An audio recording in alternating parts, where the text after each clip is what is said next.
আজকে আমরা আলোচনা করব হান্নার বিষয়। হান্না বাইবেলের একজন নারীর কথা। প্রথম শামুয়েল 1 অধ্যায় পুরোটা যদি আমরা পড়ি, আমরা সেখানে দেখব যে ঈশ্বর কিভাবে হান্নার জীবনে আশীর্বাদ নিয়ে এসেছিলেন। আর হান্নার জীবন থেকে আজকের আমরা কিছু দেখতে চলেছি। আমরা দেখতে চলেছি যে হান্নার জীবনের বৈশিষ্ট্য, চরিত্র, স্বভাব কি ছিল, যেটা আমাদের জন্য আজকের বিশেষ উপযোগী। আজকে হান্না যে ধরনের মহিলা ছিল বাইবেলে, সেটা আমাদের কাছে একটা বড় উদাহরণ। হান্না আমাদের কাছে একটা বড় উদাহরণ রেখে দিয়ে গেছে, আর আমরা সেখান থেকে শিখতে পারি। বাইবেলে এরকম অনেক মহিলার ক্যারেক্টার, চরিত্র লেখা রয়েছে, আর প্রত্যেকটা ক্যারেক্টার আমাদের কাছে শিক্ষণীয় বিষয়। আজকে আমরা দেখব হান্না, তার জীবনের 3টে বিষয়। কিন্তু তার আগে আমি পড়ব কয়েকটা পদ, যে কেন আমরা আজকের হান্নার চরিত্রকে নিয়ে আলোচনা করতে চাই। আমি পড়ছি 4 থেকে নিয়ে শুরু করে 8 পর্যন্ত। আর যজ্ঞের দিনে ইলকানা আপন স্ত্রী পনিন্নাকে ও তাহার সমস্ত পুত্রকন্যাকে অংশ দিতেন, কিন্তু হান্নাকে দ্বিগুণ অংশ দিতেন, কেননা তিনি হান্নাকে ভালোবাসিতেন। কিন্তু সদাপ্রভু হান্নার গর্ব রুদ্ধ করিয়াছিলেন। সদাপ্রভু তাহার গর্ব রুদ্ধ করাতে স্বপত্নী তাহার মনস্তাপ জন্মাইবার চেষ্টায় তাহাকে বিরক্ত করিতেন। বৎসর যখন হান্না সদাপ্রভুর গৃহে যাইতেন, তখন তাহার স্বামী ঐরূপ করিতেন, এবং পনিন্নাও ওই প্রকারে তাহাকে বিরক্ত করিতেন। তাই তিনি ভোজন না করিয়া ক্রন্দন করিতেন। তাহাতে তাহার স্বামী ইলকানা তাহাকে কহিলেন, হান্না, কেন কাঁদিতেছ? কেন ভোজন করিতেছ না? তোমার মন শোকাকুল কেন? তোমার কাছে 10 পুত্র হইতেও কি আমি উত্তম নহি? যখন আমরা হান্নার জীবনের ঘটনা পড়ি, অনেক কিছু আমরা এখানে দেখি। হান্নার স্বামীর নাম ইলকানা, আর ইলকানার 2টো স্ত্রী, একজনের নাম হান্না আর আরেকজনের নাম হচ্ছে পনিন্না।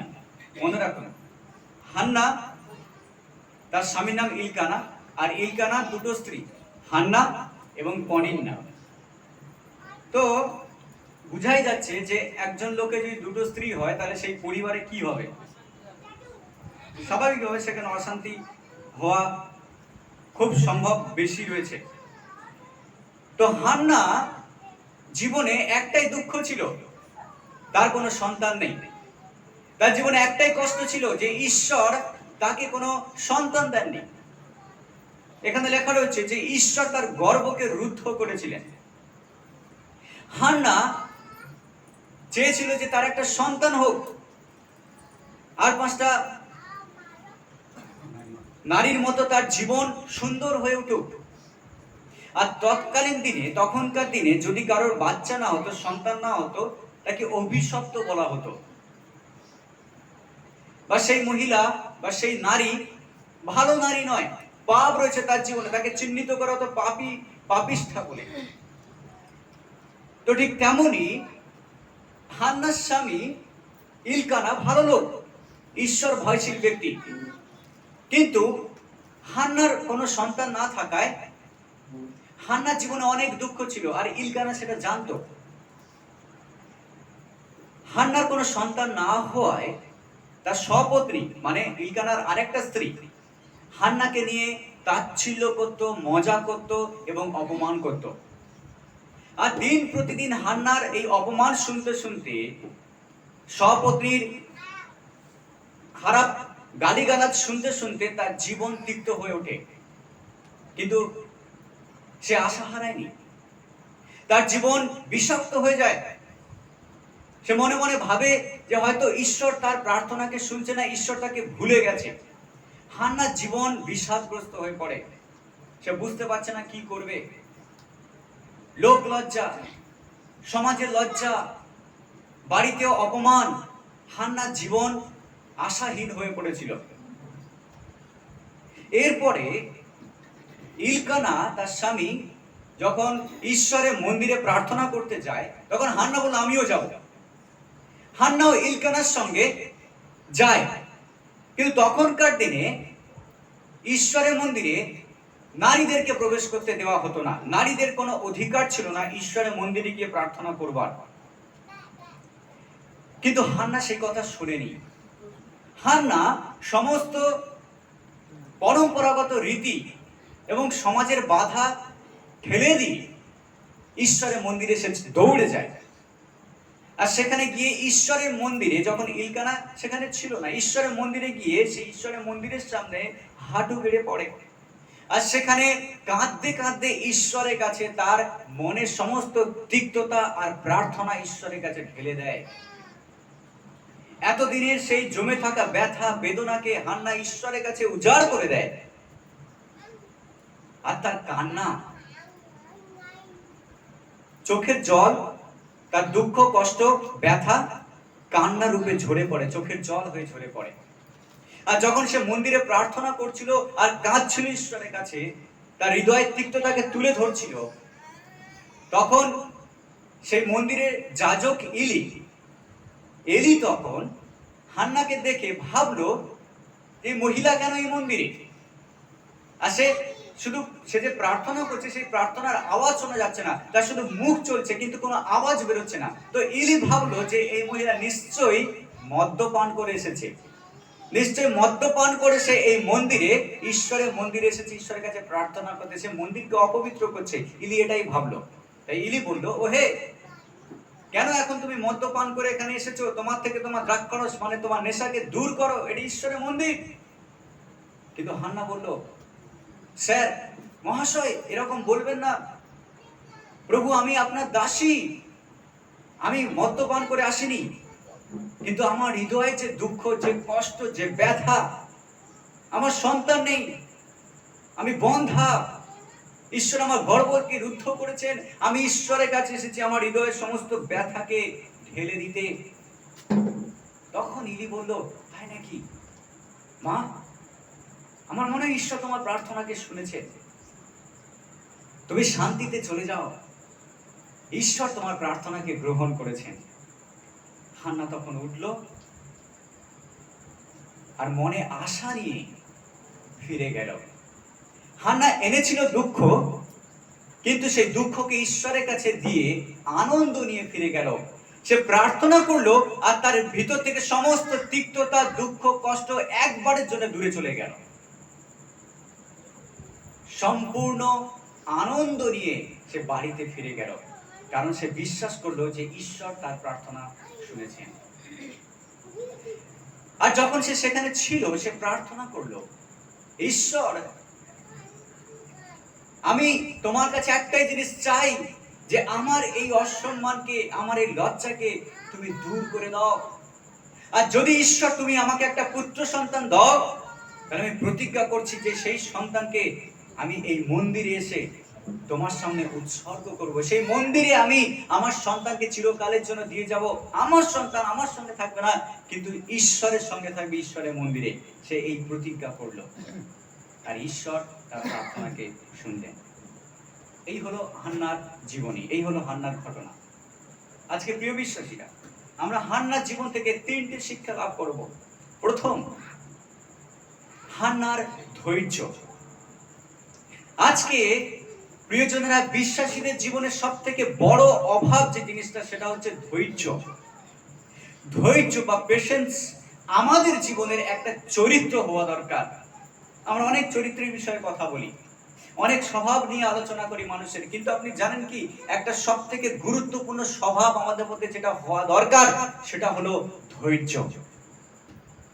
ধৈর্যহীনতার কারণে আজকে অনেক পরিবার নষ্ট হয়ে যাচ্ছে, ধৈর্যের অভাবে আজকের অনেক জীবন নষ্ট হয়ে যাচ্ছে, ধৈর্যের অভাবে আজকের সম্পর্কের মধ্যে বিভেদ তৈরি হচ্ছে, ধৈর্যের অভাবের কারণে আজকের পাড়া প্রতিবেশীদের মধ্যে মিল নেই, ধৈর্যের অভাবের কারণে আজকের একে অপরের সঙ্গে মনোমালিন্যতা তৈরি হচ্ছে। ধৈর্য একটা বড় জিনিস, যেটার অভাব আমাদের সমাজে রয়েছে, আমাদের পরিবারে রয়েছে।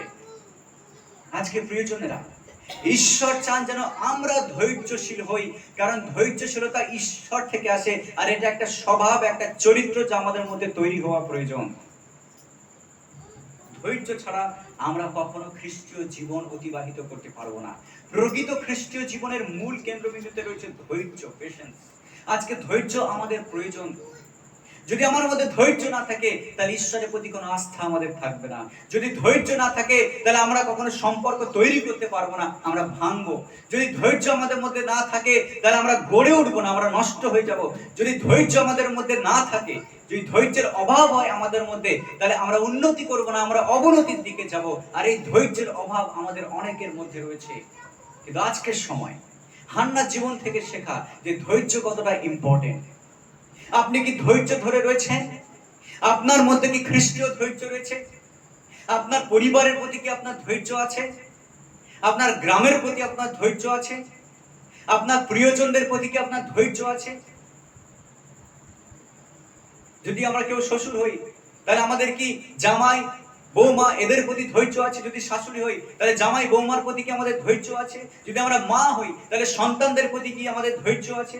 যদি আমরা সন্তান সন্ততি হয় তাহলে পিতামাতার প্রতি কি আমাদের ধৈর্য আছে? দেখুন, ধৈর্যহীনতার কারণে আজ অনেক পরিবারে অশান্তি।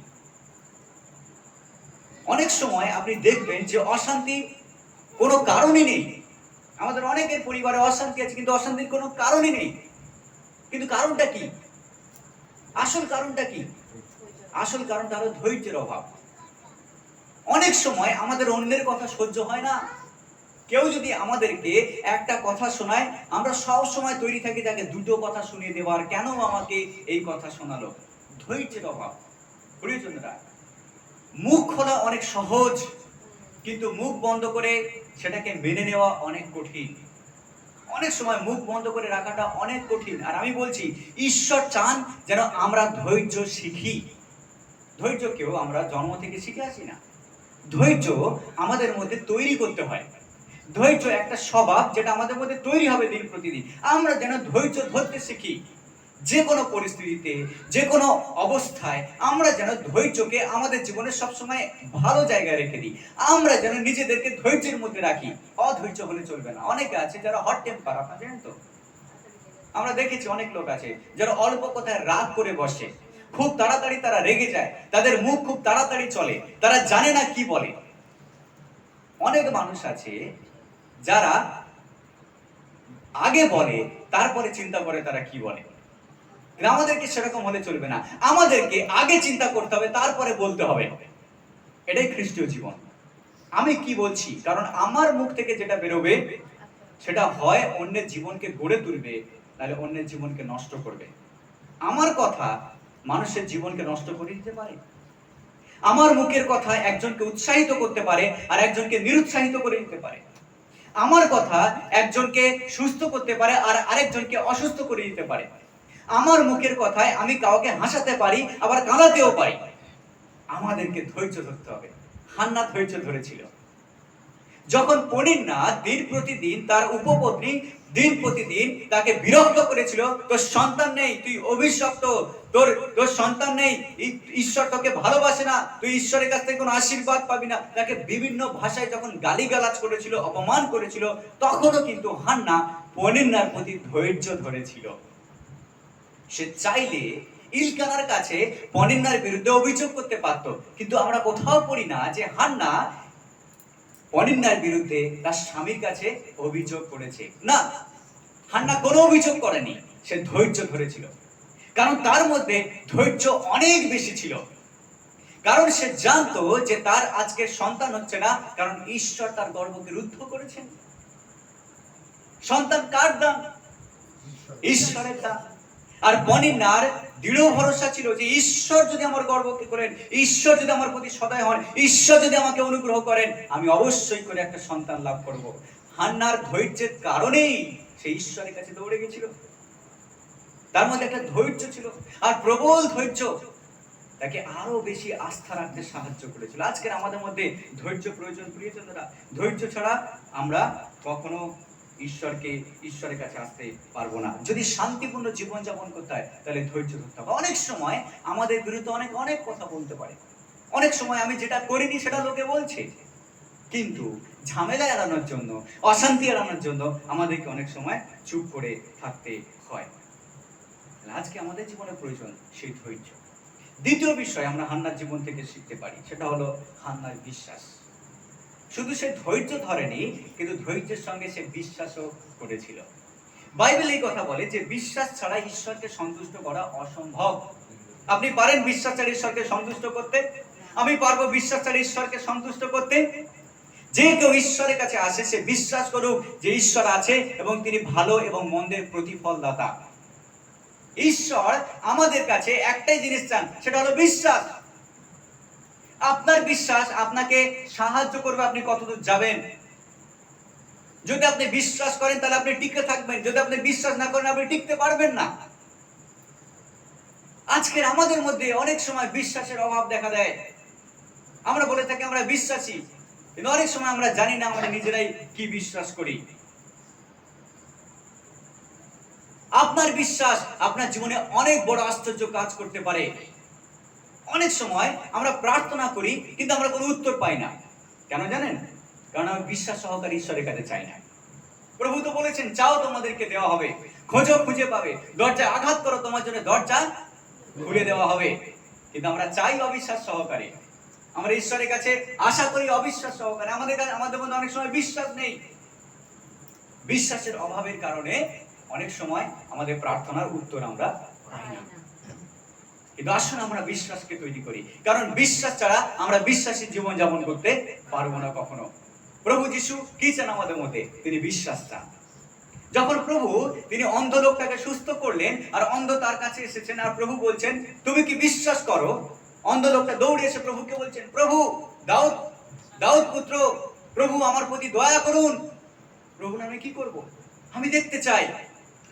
তুমি কি বিশ্বাস করো যে আমি তোমাকে দৃষ্টি দিতে পারি? অন্ধ লোকটা বলছে, হ্যাঁ প্রভু, আমি বিশ্বাস করি, আমি বিশ্বাস করি যে তুমি আমাকে দৃষ্টি দিতে পারো। প্রভু বললেন, চলে যাও, তোমার বিশ্বাস তোমাকে কি করলো? তোমার বিশ্বাস তোমাকে কি করলো? শুধু একবারের জন্য নয়, যত লোক তার কাছে এসেছিল তাদের প্রত্যেকের বিশ্বাসকে তিনি পরীক্ষা করেছেন। প্রভু তাদের বিশ্বাসকে পরীক্ষা করেছেন। আজকের আমরাও যদি বিশ্বাস করি প্রভুকে, তাহলে আশ্চর্য কাজ আমাদের জীবনে দেখবো। দেখুন, আজকের আপনি পরীক্ষিত হবেন না আপনি আপনার কাছে ধন সম্পত্তি আছে কি বা আপনি কতটা সুখে আছেন তার বিষয়, কিন্তু আপনি পরীক্ষিত হবেন আপনার পরীক্ষার বিষয়, আপনার বিশ্বাসের বিষয়। আমাদের বিশ্বাসকে ঈশ্বর যাচিয়ে দেখতে চান, আমাদের বিশ্বাসকে ঈশ্বর পরীক্ষা করে দেখতে চান। আর শয়তান আপনাকে তখনই আঘাত করবে যখন আপনি বিশ্বাস থেকে দূরে চলে যাবেন। শয়তান আপনার সঙ্গে যুদ্ধ করতে ফেল হয়ে যাবে যখন আপনি বিশ্বাসে দাঁড়িয়ে থাকবেন। বিশ্বাস আমাদের মধ্যে যেন তৈরি হয়। হিব্রুতে তার 11 অধ্যায় বিশ্বাসের বীরদের কথা লেখা আছে। যদি আমরা আব্রাহামের কথা বলি, তিনি বিশ্বাসের হিরো, তিনি বিশ্বাসের বীর ছিলেন। যদি আমরা এলিয়র কথা বলি, তিনি বিশ্বাসের বীর ছিলেন। যদি আমরা দানিয়েলের কথা বলি, তিনিও বিশ্বাসের বীর ছিলেন। যদি আমরা যোসেফের কথা বলি, তিনিও বিশ্বাসের বীর ছিলেন। আরো কত কত চরিত্র আছে। যদি আমরা মসির কথা বলি, তিনিও বিশ্বাসের বীর ছিলেন। যদি আমরা পৌলের কথা বলি, তিনিও বিশ্বাসের বীর ছিলেন। যদি আমরা মার্টিন লুথারের কথা বলি, তিনিও বিশ্বাসের বীর ছিলেন। যদি আমরা উইলিয়াম কেরির কথা বলি, তিনিও বিশ্বাসের বীর ছিলেন। তারা সবাই বিশ্বাস দ্বারা এই জগতে বেঁচে ছিল। প্রিয়জনেরা, আপনি কি নিয়ে বেঁচে আছেন? আপনার মধ্যে কি বিশ্বাস আছে? ও বিশ্বাস প্রত্যেকদিন আপনার মধ্যে তৈরি হোক, যেন বিশ্বাস ছাড়া আমরা না চলি। বিশ্বাস ছাড়া এটা অসম্ভব ঈশ্বরকে সন্তুষ্ট করা। হান্না শুধু ধৈর্য ধরেনি, কিন্তু সে বিশ্বাস করেছিল যে ঈশ্বর তার প্রার্থনার উত্তর দেবে। তার বিশ্বাস তাকে কত দূর পর্যন্ত দৌড়াতে সাহায্য করেছিল। তার বিশ্বাস তাকে টেনে নিয়ে গেছিল ঈশ্বরের কাছে। সে ঈশ্বরের মন্দিরে দৌড়ে গেছিল আর বলেছিল, প্রভু আমার প্রার্থনা তুমি উত্তর দাও। প্রভু আমি এসেছি আমার তিক্ত হৃদয় নিয়ে, আমার প্রার্থনাকে তুমি শোনো। কারণ হান্না জানতো সে মানুষের দরজা যদি আঘাত করে সেই দরজা হয়তো খুলবে না, কিন্তু ঈশ্বরের দরজা যদি সে আঘাত করে তাহলে ঈশ্বর তার জন্য দরজা খুলবেন। হালেলুয়া। আজকে আমরা কার দরজা কি আঘাত করছি? যখন আমরা বিপদে পড়ি, যখন আমরা সমস্যায় পড়ি, আমরা মানুষের কাছে দৌড়ে যাই, আমরা ভুলে যাই যে আমাদেরকে ঈশ্বরের কাছে আগে দৌড়াতে হবে। কোথা হইতে আমার সাহায্য আসিবে? সদাপ্রভু হইতে আমার সাহায্য আসিবে, যিনি আকাশ আর পৃথিবী নির্মাণ কর্তা। আমরা ধুলি মাত্র মানুষের কাছে দৌড়ে যাই সাহায্যের জন্য, আমরা ঈশ্বরের কাছে যাই না যিনি আকাশ আর পৃথিবী নির্মাণ করেছেন। প্রিয়জনেরা, আসুন আমরা ঈশ্বরের কাছে দৌড়ে যাই এই বিশ্বাস নিয়ে যে তিনি আমাদের প্রার্থনাকে শুনবেন। ঈশ্বর তৈরি স্বর্গের দরজা করে আপনাকে আশীর্বাদ করতে, কিন্তু আপনার মধ্যে সেই বিশ্বাস আছে কি? আসুন আমরা বিশ্বাস করি। প্রত্যেক দিন বলুন নিজেকে, আমি বিশ্বাস করি প্রভুকে। প্রত্যেক দিন সকালে উঠে বলুন, আমি প্রভু তোমাকে বিশ্বাস করি। হোলি স্পিরিট, পবিত্রতা, আমি তোমাকে বিশ্বাস করি। আমি বিশ্বাস করি তোমার কার্যকে। প্রভু, আমি বিশ্বাস করি তোমার ক্রুশকে। আমি বিশ্বাস করি তোমার পুনরুত্থানকে। আমি বিশ্বাস করি তুমি আমার জীবন থেকে অভিশাপকে দূর করবে। আমি বিশ্বাস করি তুমি সুস্থ করবে। আমি বিশ্বাস করি তুমি আমাকে অভাব থেকে দূরে রাখবে। আমি বিশ্বাস করি। বিশ্বাসকে সবসময় স্বীকার করুন। হালেলুয়া। আমাদেরকে বিশ্বাসকে স্বীকার করতে হবে যে আমি বিশ্বাসী, আমার মধ্যে বিশ্বাস আছে। বিশ্বাস এমন একটা জিনিস যেটার দ্বারা আপনি অনেক দূর পর্যন্ত দেখতে পাবেন। আমাদের চোখের দৃষ্টি কত দূর পর্যন্ত যাবে? সেই শেষ সীমানা পর্যন্ত, যেখানে সেই গাছের লাইন দেখা যাচ্ছে, সেই শেষ সীমানা পর্যন্ত আমাদের দৃষ্টি যাবে। কিন্তু বিশ্বাস 10 বছর পরেও কি হবে সেটা আপনি দেখতে পাবেন বিশ্বাস দ্বারা। হালেলুয়া। বিশ্বাস আমাদেরকে দর্শন দেখতে সাহায্য করে। যখন আমরা ঈশ্বরের দিকে তাকাই, আমরা বিশ্বাস করি, আমরা বুঝতে পারি ঈশ্বর কি করতে চলেছেন আমাদের জীবনে। হালেলুয়া। আপনি বিশ্বাস করুন, বিশ্বাস দ্বারাই বাঁচুন। কারণ হান্না বিশ্বাস করেছিল। হান্না ঈশ্বরের মন্দিরে গিয়ে প্রার্থনা করছে, প্রভু তুমি আমাকে যদি একটা পুত্র সন্তান দাও, তাহলে আমি কি করব? তোমার মন্দিরে উৎসর্গ করব। হান্না কি করে জানলো ঈশ্বর তাকে পুত্র সন্তান দেবে? হান্না বিশ্বাস করে জেনেছিল ঈশ্বর তাকে পুত্র সন্তান দেবে। প্রার্থনা করে আনন্দের সঙ্গে সে বাড়িতে চলে যায়, কারণ ঈশ্বর তার প্রার্থনাকে শুনেছেন। আজকে আপনি যখন প্রার্থনা করবেন, আপনি বিশ্বাস করুন ঈশ্বর আপনার প্রার্থনা শুনবেন, আর আপনি আনন্দের সঙ্গে বাড়িতে ফিরে যাবেন। যদি আজকে দুঃখ নিয়ে আসেন তাহলে আনন্দ নিয়ে ফিরে যাবেন। যদি আজকে হতাশা নিয়ে আসেন তাহলে আশা নিয়ে ফিরে যাবেন। যদি আজকে আপনি নিরাশা নিয়ে আসেন তাহলে ঈশ্বরের ভালোবাসাকে নিয়ে ফিরে যাবেন। আপনার মধ্যে আর কোনো অভাব থাকবে না। হালেলুয়া। আসুন আমরা সেই বিশ্বাসকে আজকে আমাদের মধ্যে তৈরি করি। প্রভু যিশু বলছেন, যদি তোমার মধ্যে সর্ষে দানার মতো বিশ্বাস থাকে, তবে তুমি পাহাড় সমান সমস্যাকেও দূর করতে পারবে। তুমি পাহাড়কে বলবে উপরে যাও, এখান থেকে গিয়ে সমুদ্রে পড়ো, আর সেটাই তোমার দ্বারা হবে। কোনো কিছু অসম্ভব থাকবে না। সেই সর্ষে দানার মতো বিশ্বাস আজকের আসুন আমরা করি। লোকে আপনার বিশ্বাসকে নিয়ে কি বললো আপনি চিন্তা করবেন না। আপনার বিশ্বাস হয়তো সর্ষে দানার মতো আজকের, কিন্তু সেই সর্ষে দানার মতো বিশ্বাস পাহাড় সমান সমস্যাকেও দূর করতে পারে। হালেলুয়া। আসুন সেই সর্ষে দানার মতো বিশ্বাসকে আমাদের মধ্যে আমরা রাখি। এবং তৃতীয় বিষয়, সেটা হলো হান্নার কার্য। হ্যাঁ, হান্না শুধুমাত্র ধৈর্য ধরেনি, হান্না শুধু বিশ্বাসই করেনি, হান্না ধৈর্য ধরেছিল, বিশ্বাস করেছিল, আর বিশ্বাস সহকারে কার্যও করেছিল। হালেলুয়া। আজকে প্রিয়জনেরা, আমরা শুধু যদি বলি আমি বিশ্বাস করি, আমি বিশ্বাসী, আর বসে থাকি, তাহলে আমি কোনো ফল দেখতে পাবো না। খ্রিস্টীয় জীবন ফলবন্ত হয়ে ওঠা প্রয়োজন। একটা গাছ যখন আপনি লাগান, বসান, আপনি কি চান? গাছটা শুধু বড় হবে, পাতা ছাড়বে, সবুজ হবে? না, গাছটা কি দেবে? ফুল ফল দেবে গাছটা, তাই তো? তাহলে গাছ যখন আমরা বসাই, আমাদের একটা উদ্দেশ্য আছে। খ্রিস্টীয় জীবন যখন আমরা জীবন যাপন করছি, আমাদের উদ্দেশ্য হলো ফল উৎপন্ন করা। আমরাই হচ্ছি সেই গাছ। আমরা বিশ্বাসী, আমরা ঈশ্বরের জন্য ফল উৎপন্ন করব। আমাদেরকে সেই জন্য কার্য করতে হবে। যাকবের পুস্তকে যাকব বলছে, বিশ্বাস কর্মবিহীন বিশ্বাস মৃত। কর্মবিহীন বিশ্বাস মৃত। আমাদের দেহ যেমন আত্মা ছাড়া কি মৃত। যদি আত্মা আমাদের ভেতর থেকে চলে যায় তাহলে কি হবে? আমরা মারা যাব, আমরা মৃত তখন। ঠিক তেমনি কর্মবিহীন বিশ্বাসও মৃত। আমি শুধু বলি আমি বিশ্বাস করি, হ্যাঁ প্রভু আমি বিশ্বাস করি, এতটুকু যথেষ্ট নয়। আমাদেরকে বিশ্বাস সহকারে কার্য করতে হবে। আপনি প্রার্থনার সময় আসছেন, আপনি বিশ্বাস করেছেন, আর শুধু বিশ্বাস নয়, আপনি কার্যও করছেন। আপনি কাউকে বললেন কই আজকে প্রার্থনার সময় যাবে না, সে হয়তো বলছে না না আমি যেতে পারবো না, আমার কাজ আছে। হ্যাঁ, সে বিশ্বাস করে ঠিকই, কিন্তু সে বিশ্বাসকে কার্যে পরিণত করতে চায় না। আমি তো বিশ্বাস করি, কিন্তু বিশ্বাস করে যদি বাড়িতে বসে থাকি, আমি কি সুস্থ হব? আমাকে বিশ্বাস সহকারে কার্য করতে হবে, তবে আমি সুস্থ হব। অনেক সময় আমরা বুঝতে পারি না যে আমি কিভাবে বিশ্বাস করব।